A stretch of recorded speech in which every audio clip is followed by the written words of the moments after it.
BlackRock will be first. So if they stand by, they meaning the SEC, stand by their deadline, I think they will reject the ARK 21 share. What the blockchain innovation is a better accounting system. It's a better form of technological storage and computation storage of value. And ultimately, the movement of money is reliant on that base layer, right? Gold has been that base layer for 5,000 years, and everything is built on top of gold. The central banks own the gold. The countries issue debt.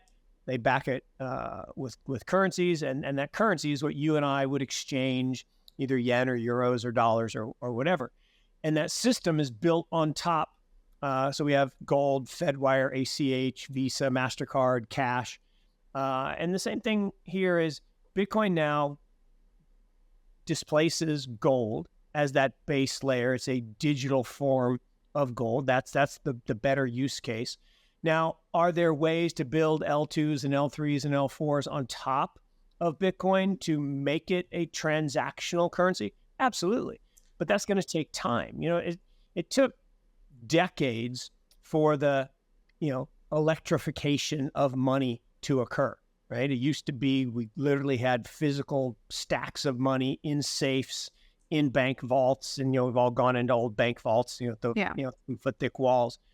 So that all changes. And so at some point, could I see a world in which I would send you a fractional amount of Bitcoin using a wallet to settle a transaction? Sure. But I'd probably start with Bitcoin as my savings unit. Let's just then use stablecoins to make the payments. So if I'm an investor or I'm a fiduciary of investors as an RIA, I might have to put some percentage in Bitcoin if everyone else is doing it. So at that point, what if it's 1%? Now we're talking 300 billion on 100 billion of free float. That's a big move.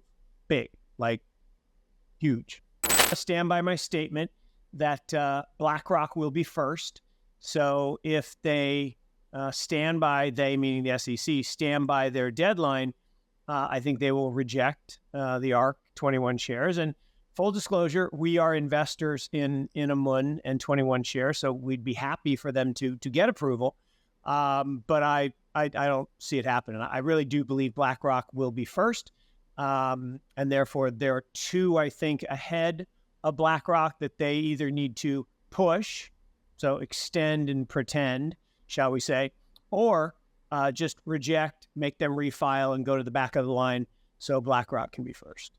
Being first matters a lot. And that's why I believe BlackRock's going to be first. And look, I've been saying that for a while, for over a year. And, people poo-pooed it at first. And now it seems increasingly likely. Look, when Larry Fink, arguably one of the most powerful people in the world in terms of financial concerns, goes on television and says, look, this asset is not going away. And hey, it actually might even be a good place for you, the little guy or gal, to protect your assets against devaluation of the currency. I mean, my eyes rolled back in my head. He said that out loud. I mean, I know we all think it, we all know it, but wait, we're the conspiracy theorists that talk about that, not, well-respected members of the community and the inside saying it. That was something.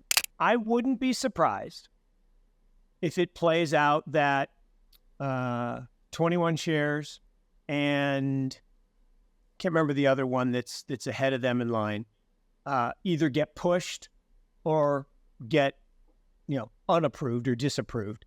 And then the BlackRock could get approved as early as that second week of September, depending on the political winds. Look, if Ms. Warren is banging on the drum about, the money laundering and all this bad stuff, it probably gets pushed. If the political winds are saying, hey, Larry needs to make some money to make earnings, Let's get him a bunch of AUM. Because look, I think the amount of assets that are going to flow into this thing is massive. It's huge. It's just a big number because they don't really understand how Bitcoin works. Where it's custodied has nothing to do with how it's organized on the blockchain. If I own a Bitcoin on the blockchain, it's mine. Doesn't matter where I custody it. If you own a Bitcoin on the blockchain, it's yours. That's the beauty of triple entry accounting. That's the genius of Satoshi and the system. So this idea that somehow custody equals centralization, just a silly concept. We're evolving from paper, analog technology, to electronic. We have electronic money. We've had that for a long time, ones and zeros. But now we're going to digital money. And digital money is superior, and it is the future. But I think Bitcoin is the base layer, and then there'll be other layers on top. And we'll probably still use a batched system rather than an automatic exchange, primarily because Bitcoin is not fast enough, right? It's secure. And in computing, you can be fast or secure, not both. There's so many people who will never part with their Bitcoin, either because they can't, the Satoshi wallet can't move because it appears it was a multi-sig and at least one of the people has passed away, or people just don't want to sell. Dan Held, I love his last name, right? He's not going to part with his Bitcoin, no matter what the price is.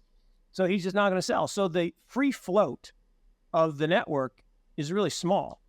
And so everybody says, well, it's $30 trillion market that is advisors that use ETFs. All right, let's say they do 1/10 of 1%, $30 billion. That's not that much. That's not going to move the price of a, $500 billion asset. It's not a $500 billion asset, a free float. Free floats, maybe 100 billion, maybe. So 30 billion on 100 billion, price is going to go up. It might not be 1/10 of 1%. What if everybody did 1%? Which isn't even outlandish, given it's the best performing asset last 3 years, last 5 years, last 10 years, since inception, 14 years. So if I'm an investor or I'm a fiduciary of investors as an RIA, I might have to put some percentage in Bitcoin if everyone else is doing it.